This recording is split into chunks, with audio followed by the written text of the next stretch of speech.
मैं सुरेंद्र कुमार कुर्रे, जिला बलरामपुर, रामनुजन, छत्तीसगढ़। देश दुनिया के समस्त बुद्धिजीवी सज्जनों, क्रांतिकारी महिलाओं, दोस्तों को नमन बंदन, बच्चों को दुलार प्यार। आज की वीडियो भी बहुत खास ही है, जिसे आप लोग ध्यानपूर्वक सुनिएगा और पूरी वीडियो को सुनिएगा, और अच्छी लगे तो इसको लाइक, सब्सक्राइब, शेयर जरूर करिएगा।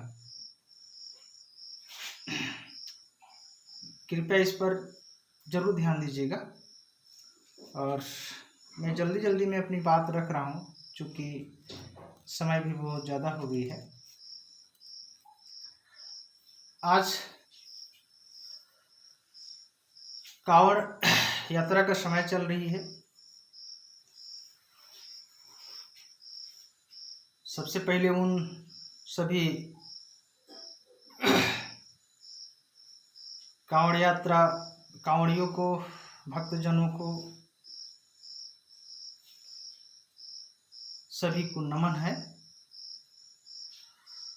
हमें किसी धर्म आस्था पर कोई दोषारोपण नहीं है, लेकिन समाज में, देश में जिस प्रकार से घटना घटित हो रही है, उस हिसाब से अपनी बात को रखना मैं जरूरी समझ रहा हूँ। इस पर किसी को गलत लगे तो मुझे माफ़ कर दीजिएगा और कमेंट में हमें सुधार करने की अवसर दीजिएगा। वीडियो की शुरुआत में ध्यान दीजिएगा आप लोग। वीडियो की शुरुआत में मैं इस प्रकार कहना चाहूँगा, जिसे आप लोग गंभीरतापूर्वक समझिएगा बात को। अन्य देश के लोग अपने देश की विकास के लिए बुनियादी तंत्रों को आविष्कार कर रहे हैं। अन्य देश के लोग अपने देश की विकास के लिए बुनियादी तंत्रों को आविष्कार कर रहे हैं, और हम भारतवासी सर्व मंगल कामना की पूर्ति के लिए कर्मकांड में मंत्रों को ढूंढ रहे हैं।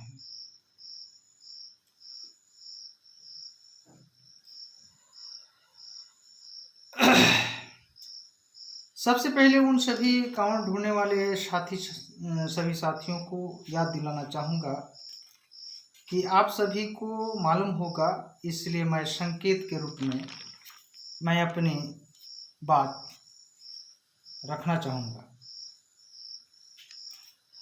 जाति, धर्म और वर्ण व्यवस्था के आधार पर समाज में, देश में घिनौनेपन और हिंसा को लेकर आज इस वीडियो में कुछ बताने वाला हूं, जिसे आप लोग ध्यानपूर्वक समझिएगा।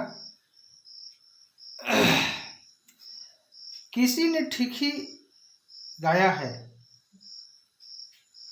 थोड़ा सा चटनी के रूप में मैं इसको रखा हूं दोस्तों, और कहीं कहीं ये बात भी लागू होता है। किसी ने ठीक ही गाया है कि याद कर जहिया कुंवार रहलू, पीवा से पहले हमार रहलू। इसका मतलब समझिएगा दोस्तों। हम उन सभी ST/SC/OBC समाज लोगों, जो लोग आज कांवड़ ढोकर बाबा धाम जा रहे हैं, जो पूजा पाठ या कर्मकांड में विश्वास करते हैं, ऐसे लोग अपने आप को श्रेष्ठ और बड़े देशभक्त ज्ञानी माना करते हैं, और ऐसा नहीं करने वालों को, ऐसे लोग उनको मूर्ख और अज्ञानी माना करते हैं। इसलिए इन सभी भक्तजनों को याद दिलाने के लिए सवाल भी मेरी जा रही है। पहलगामा कांड में ये पहला बात है दोस्तों, याद दिला रहा हूं, और इसी में हमारा सवाल भी छुपी हुई है। भक्तजनों, आप लोग ध्यान दीजिएगा। पहला, पहलगामा कांड में धर्म पूछकर टूरिस्टों सहित कई लोगों को गोली मारी गई थी। दूसरा, इटावा कांड में यादव यानी शूद्र समाज के द्वारा भागवत कथा करने पर स्वर्ण मनुवादियों ने जाति पूछकर कथावाचकों से 25,000 रुपये लिया गया। चोटी काटा गया, ब्राह्मणी के पैर पर नाक रगड़वाई गई, इससे भी संतुष्टि नहीं हुई तो उसी ब्राह्मणी के पेशाब से कथावाचकों को शुद्धिकरण किया गया। ये शुद्धिकरण का सिलसिला देखिएगा कि देश में आज कहाँ तक पहुंच चुकी है और किस हद तक पार हो चुकी है। तीसरी बात है, एमपी में स्वर्ण मनुवादी व्यक्ति के द्वारा आदिवासी के ऊपर पेशाब किया गया था। चौथा, राजस्थान में एससी छात्र को घड़े की पानी पीने पर स्वर्ण मनुवादी टीचर के द्वारा छात्र को बेरहमी पिटाई करने से छात्र की मृत्यु हो गया था। पांचवा, गुजरात के मणिपुर कांड में देश रक्षक जवान की यानी वाडर सेना की पत्नी सहित कई महिलाओं को 2-3 महिलाओं को नंगे करके परेड कराई गई गांव में, शहर में। छठा, यदि आप लोग पुरानी बात को याद करना चाहते हैं, जिसे आप लोग उस धर्म ग्रंथ को जो मानते हैं पवित्र, उसी धर्म ग्रंथ के अनुसार मर्यादा पुरुषोत्तम सर्वशक्तिमान और अंतर्यामी श्री राम भगवान ने शंभु की हत्या वर्ण पूछकर किया था। इस प्रकार पूर्व से आज तक जाति धर्म और वर्ण के अनुसार कई कुकृत्य जो किया जा रहा है, जिसकी गिनती आप लोग खुद भी भूल जाएंगे। फिर भी आप लोग किस चीज को मानते हैं मुझे समझ नहीं आता है। मुझे किसी जाति धर्म या आस्था से कोई विरोध नहीं है, लेकिन इसे भी मानने के लिए हम आप सभी को भारत के संविधान ने इजाजत देती है। आगे हम बताने वाले हैं कि हमारे धर्म ग्रंथों में ये सब कोई इजाजत नहीं थी, लेकिन जो हम लोग मान रहे हैं अपना पवित्र धर्म ग्रंथ, इसे भी मानने के लिए हमारे संविधान ने इजाजत देती है। और संविधान ने यह भी इजाजत देती है कि जो अच्छा लगे उसे ही हमें मानना चाहिए और जो गलत लगे उस पर हम सभी को सवाल करना चाहिए। इसलिए आप लोगों से मेरी सवाल है फिर से, तथाकथित हिंदू धर्म ग्रंथों के शूद्र के द्वारा पढ़ने, सुनने व मानने पर कान में गर्म शीशा डालने, जीभ काटने की और हत्या करने की बात लिखी हुई है। दूसरी, महिलाओं को नरकगामी कही गई है। इन्हें पढ़ना तो दूर की बात, छूना भी नहीं है। मैं पहले की वीडियो 56/18 में बता चुका हूं कि शिक्षा, विवेक और ज्ञान में अंतर क्या है। तीसरी बात, यदि मेरी बात अच्छी लगे तो इस बात को विवेकपूर्ण विचार करके बताइएगा। इस प्रकार के सभी घटनाओं को और धर्म ग्रंथों में लिखी हुई को क्या आप लोग समर्थन करते हैं या विरोध करते हैं? चौथी बात, हम सभी भारतवासी होने के नाते आप लोग से पूछते हैं कि घटनाओं से प्रभावित लोग क्या आपका कोई नहीं हो सकते हैं? दोस्तों,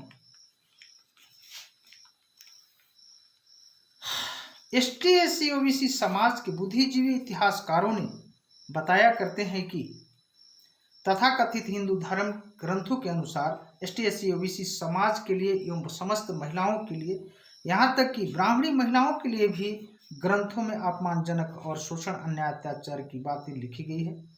महिलाओं को पैर की जूती के बराबर मानी गई है। महिलाओं को छोटे बड़े स्तनों के अनुसार टैक्स देना पड़ता था और टैक्स नहीं देने पर स्तन काट दिया जाता था, जिससे महिला की मृत्यु हो जाती थी। भारत में देशवासी प्रथा कानून लागू करके लड़कियों को मंदिरों में दासी बनाई जाती थी और यह प्रथा भारत के कई क्षेत्रों में आज भी लागू है, जबकि वर्तमान भारतीय संविधान में देवदासी प्रथा को अपराध माना गया है। उन दासी कन्याओं के साथ पंडित पुजारियों ने दुष्कर्म किया करते थे और उस दासी कन्या को गर्भ होने पर पंडित पुजारियों ने अपनी दुष्टता को यानी अपनी पाप को छुपाने के लिए भगवान के नाम पर जन्म होने वाला बच्चा का नाम हरिजन रखा जाता था। ये समझिएगा और इस पर खोजिएगा।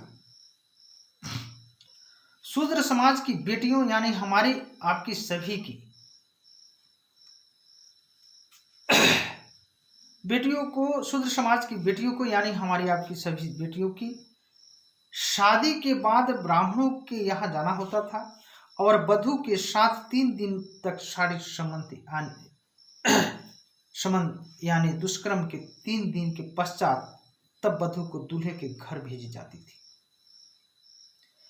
जिसे शुद्धिकरण कहा जाता था। और यही शुद्धिकरण का सिलसिला आज तक जारी है और अब तक बदलते जा रही है। लड़कियों या महिलाओं को शिक्षा ग्रहण करने पर इनकी धर्म भ्रष्ट हो जाती थी।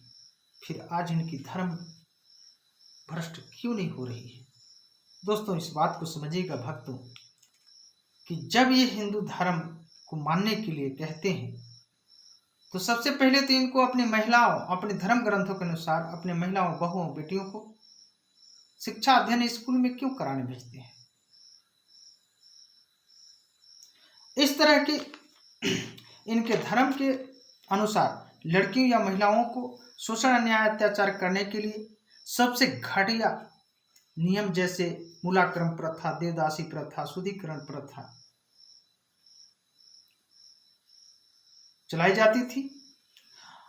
स्वर्ण मनुवादियों ने धर्म ग्रंथों या मनोविधान के अनुसार पहले 4 वर्ण व्यवस्था बनाया गया, जिसमें अपने को श्रेष्ठ वर्ण में रखा और भारत के मूल निवासी समाज को सबसे निचले वर्ण व्यवस्था में रखकर जिन्हें शूद्र कहा। लेकिन इसके बावजूद भी ST/SC OBC समाज को 4743 जातियों एवं कई उपजातियों में बांटकर कुछ समाज को अपने ऐसे आराम के लिए और आपस में लड़ाने के लिए अपने नजदीक में रखा, जिन्हें शूद्र और सछूत कहा गया। कुछ समाज इनके आतंक से दोस्तों कुछ समाज इनके आतंक से रहना स्वीकार नहीं किए, जिन्होंने जंगल में रहने लगे, और कुछ समाज गांव के बस्ती से बाहर रहने लगे। गांव के बस्ती से बाहर रहने वाले समाज को मनुवादियों ने घृणित मानसिकता से हमेशा देखते रहते थे, जिन्हें सछूत कहा गया। इस समाज के परछाई पड़ने पर मनुवादियों ने अपवित्र हो जाते थे, इसलिए इन्हें अलग ही रहने पर मजबूर किया जाता था। इस समाज के गले में हांडी और कमर में झाड़ू बांधने का नियम बनाया गया। इस समाज को जूठे भोजन व अधनंगे रहने पर मजबूर किया गया। इस समाज को नदी नाला के पानी तक भी पीने तक प्रतिबंध लगाया गया था। दोस्तों, जिस समाज को सछूत कहा गया, जैसे चमार, कुल, खासी, डोम आदि के नाम से कई क्षेत्रों में कई नामों से पुकारे जाते हैं। शूद्र समाज के कुछ जाति को सुबह के समय प्रथम दृष्टि पड़ने पर उन्हें अशुभ माना जाता था, जिसे आप लोग पवित्र धर्म ग्रंथ कहते हैं, और उनका पोषक और अनुयायी जो बने हैं। क्या आप लोग समझते हैं?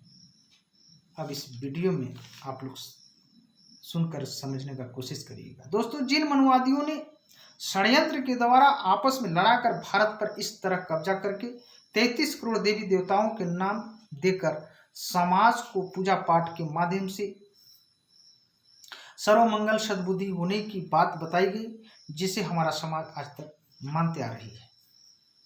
दोस्तों, मनुवादियों ने षड्यंत्र के द्वारा भारत की सुपीरियर कल्चर को तहस नहस करके मनोविधान को सर्वश्रेष्ठ समाज को बताया, जिसे हमारा समाज उसे आज भी मान रही है। दोस्तों, इसीलिए आज भी हमारे ST/SC OBC समाज के कुछ मानसिक गुलाम लोग मनोविधान या तथा कथित हिंदू धर्म के कर्मकांड पर विश्वास करते हैं हुए पूजा पाठ, श्राद्ध, पिंडदान, तीर्थ यात्रा आदि करने से सर्वमंगल कामना के लिए ऐसा कृत्य करते हैं, हिंदू राष्ट्र का सपना भी देखा कर रहे हैं।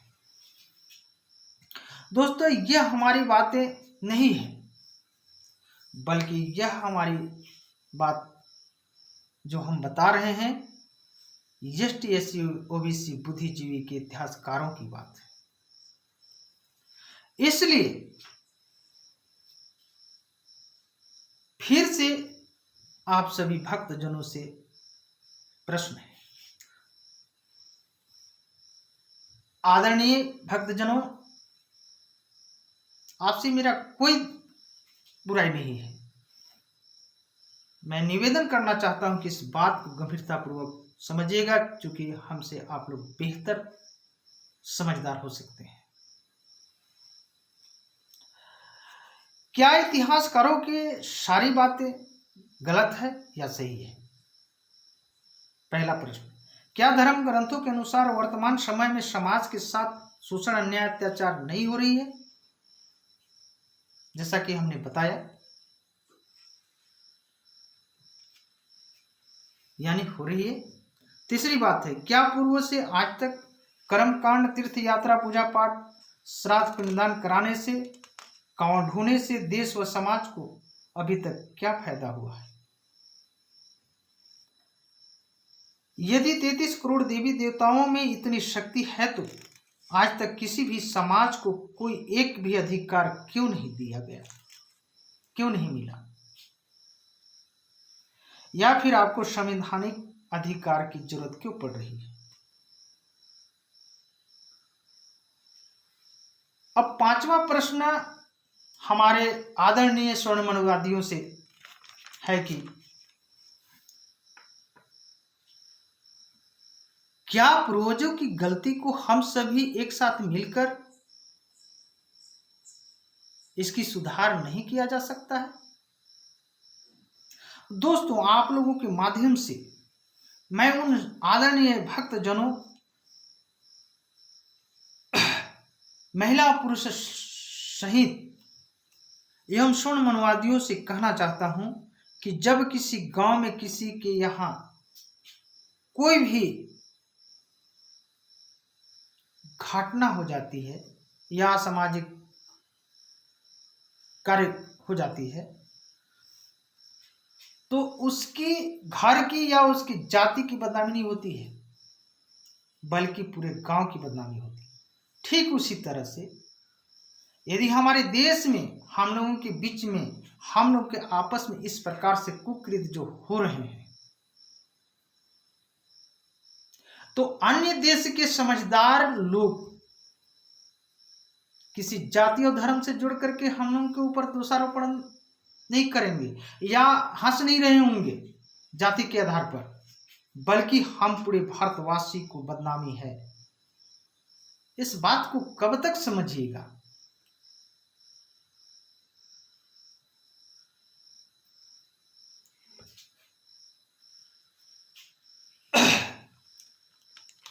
दोस्तों, मैं आप सभी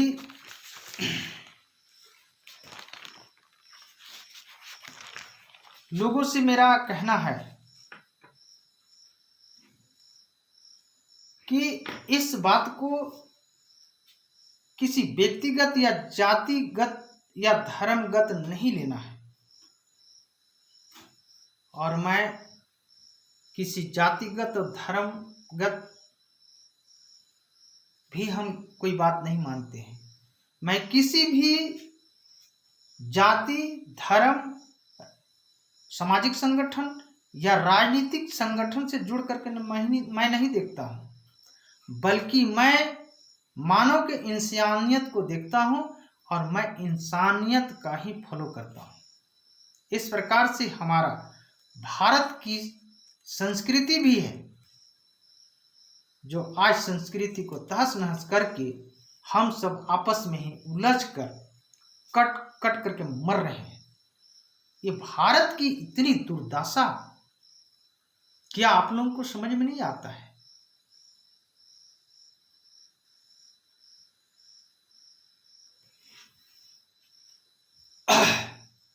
अंतिम बात में पुनः उसी बात को मैं दोहराते हुए अपनी बात को अंतिम कर रहा हूं।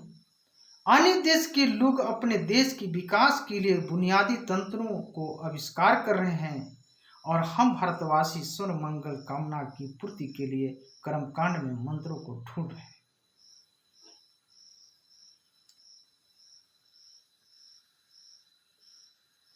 फिर से मैं देश दुनिया के सभी बुद्धिजीवी सज्जनों, दोस्तों, क्रांतिकारी महिलाओं,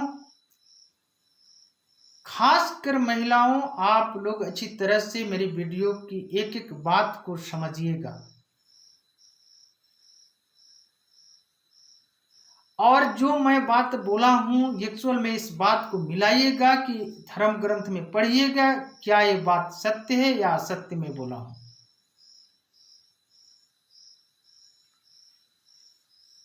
अपनी दिमाग की बत्ती को स्वयं से जलाना पड़ेगा, स्वयं से खोज करना पड़ेगा, तब पता चलेगा कि भारत के इतिहास में कहां गड़बड़ी है, तभी हम लोगों में सुधार हो सकती है।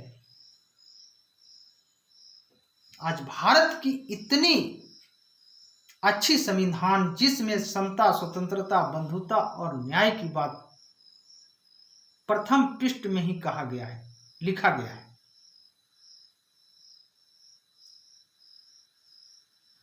और उस समय संविधान लिखते समय भी कितना दिन लगा इस बात को भी आप लोग को मालूम होना चाहिए। कितने बार बैठकें हुई और सभी की सहमति के बाद ऐसा संविधान लिखी गई। हालांकि हमारी बाबा साहब की योगदान है, उनकी सारे माइंड है, क्योंकि उनके जैसे विद्वान आप लोग उस समय भी और आज तक भी खोज करके देख सकते हैं। किसी जाति और धर्म से जुड़ करके नहीं देखना चाहिए। मानव घर में पैदा लिए हैं, मानव तन में पैदा लिए हैं, तो इंसान बन करके सोचिए, तब समझ में आएगा।